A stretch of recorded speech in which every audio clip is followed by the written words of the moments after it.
Welcome to the Real Paranormal Stories podcast with your host, Christopher Buckner.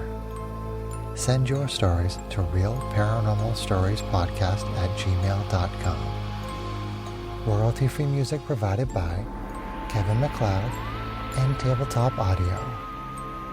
And now, let's take a trip into the paranormal.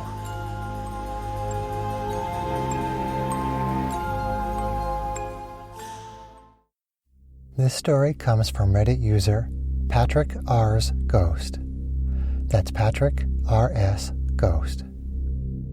And this is their story. This didn't happen to me, but to my mother. Technically, it did happen to me as she was pregnant with me when it happened. When my mom was still married to my biological father, they lived in Pensacola, Florida. He was an actor at the time, and his troupe performed at the Sanger Theater. My mom wasn't allowed to drive due to being very pregnant with me, so he would have to do all the driving. She would often get stir-crazy and suffer cabin fever, so she made him take her with him to dress rehearsals. My mom eventually took it upon herself to help out in the rehearsals. While the actors practiced their lines, the orchestra rehearsed their music, and so on, my mom would move around the theater taking notes. She would write down any issues she encountered when sitting in different sections of the house, like if a prop or piece of set blocked the view of an actor from one angle, if one actor's mark happened to obstruct the view of another actor on their mark from another angle, or if the orchestra's performance of Heaven on Their Minds made it difficult to hear Judas singing. At the end of the rehearsal, she would pass her notes along to the director and producer, who would then pass them on to the proper people. During one particular rehearsal, my mom was sitting up in the balcony and proceeded to head back to the main level. The lights were still down, so it was pretty dark, and as she was 7 or 8 months pregnant, couldn't see her feet. She missed a step and nearly fell forwards when she felt something grab her right arm and pull her backwards. It had a very tight grip on her arm and began to pull at her, urging her to go ahead. She proceeded down the steps, noticing the grip not releasing at all. When she got to the landing to the main level, she turned to thank whoever pulled her up, but nobody was there. There were no marks, no bruising, nothing to show her arm was grabbed. And that was their story. This story comes from Reddit user Dirty Dove Dreams. And this is their story. My fiancé and I have become party to a series of paranormal events following the death of our cat and shortly preceding the death of my fiancé's grandmother. We live in the downstairs duplex of her grandparents' home. It's May. My first encounter was the day we had to put our cat down. Right after the appointment, I lay down in bed for a while, emotionally drained. I was laying motionless on my side and heard the crinkle of my stuffed down vest and felt the pressure of paws on my shoulder. Neither of the other cats were present at the time. I clocked it as weird right away, but attributed the experience to mental fatigue of trying to make our cat comfortable in his final days. Some psychosomatic grief thing, maybe. The next day, her grandmother, who was diagnosed with Parkinson's, officially gets placed in hospice care. We are relieved, assuming she'll be on it for years, and this is just a way to have some in-home care finally. But her lucidity deteriorated shockingly fast in a matter of weeks. She asks my fiancé how her other grandmother was doing, the one who's been dead for 7 years. My fiancé gently reminded her she'd passed on, which alarmed her grandmother, as apparently she'd seen her recently. She also began talking about going on a trip soon.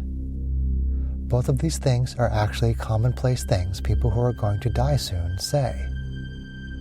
I didn't think anything supernatural about it, though after what comes later, I'm beginning to wonder if this fits the timeline of somewhat interconnected events. The next encounter I had, I actually saw something. It is my personal, oh shit, there's something to this ghost stuff moment. It's June now. My fiance was coming home from work, and as she was walking through the front door, she was trailed by a mist. I actually checked to see if she had walked in through the front door with a lit joint in her hand. Something she'd never do, but maybe work was rough. Her hands were empty.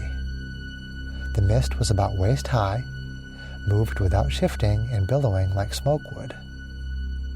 It followed her for about 4 paces, then reversed and sort of faded out near the front door. She noticed nothing. I say nothing, don't really react, but internally I'm alarmed to say the least. Lionel was hungry in his last years and would tail us and harass us for food constantly, but he especially loved meeting us from the front door as soon as we got home. Even if I was already home and fed him, his thing was manipulating her to double dip his wet food. I see the weird mist a few times throughout the month, out of the corner of my eyes, and once more head on, floating over the lip of the bathtub, like Lionel used to prowl to dip his paws into our bathwater. I finally mention it to Amanda, and she's excited to reveal she's seeing unexplained apparitions too. She's felt him too, brush against her leg. Ooh boy. Hey, maybe this is mass delusion caused by stress, I hope to myself. It's Father's Day, Sunday. Nana enters the coma. It's Wednesday. Nana has been in the active dying stages for 3 days now. Amanda is home alone. I'm at work. She's burning sage in the house and is standing in our bedroom, which is directly beneath Nana's hospice room, and repeating, "Let go," for 5 minutes. She hears a clear, "Amanda." She comes out of the bedroom expecting to see her mom, who'd been staying in the room next to our apartment while her mom was getting sicker. She wasn't in our home or the room next door. Later, she recounts the story to her mom, who tells us that during the time that happened, she was upstairs, cutting flowers in the kitchen, when she heard a clear, quiet, "Cindy." No one else was upstairs except her dying mother and sleeping father.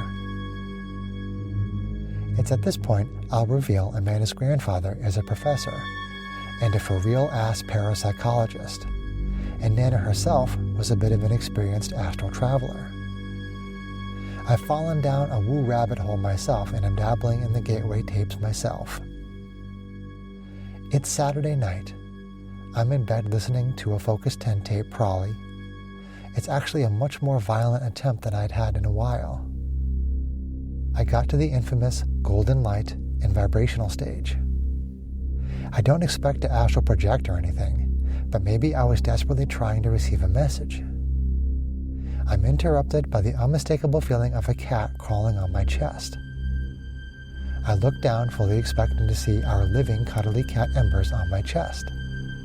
She's by Amanda's feet. That's the end of that session. Message received. Stop. It's Sunday morning. Nana's gone. That's pretty much it. We've both felt the cat jump on the bed a few times since then, only to wake up and see no cats. I've heard the disembodied thunk of a cat landing on a wood floor when cats were asleep in my eyeline. No more mist, but you better believe I'm actively watching for it now. But I think the moment is past. That particular door is shut again. The veil is whole. And that is their story.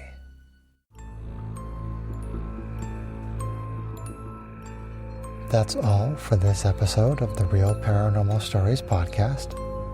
If you liked what you heard, please leave us a review anywhere this podcast can be found.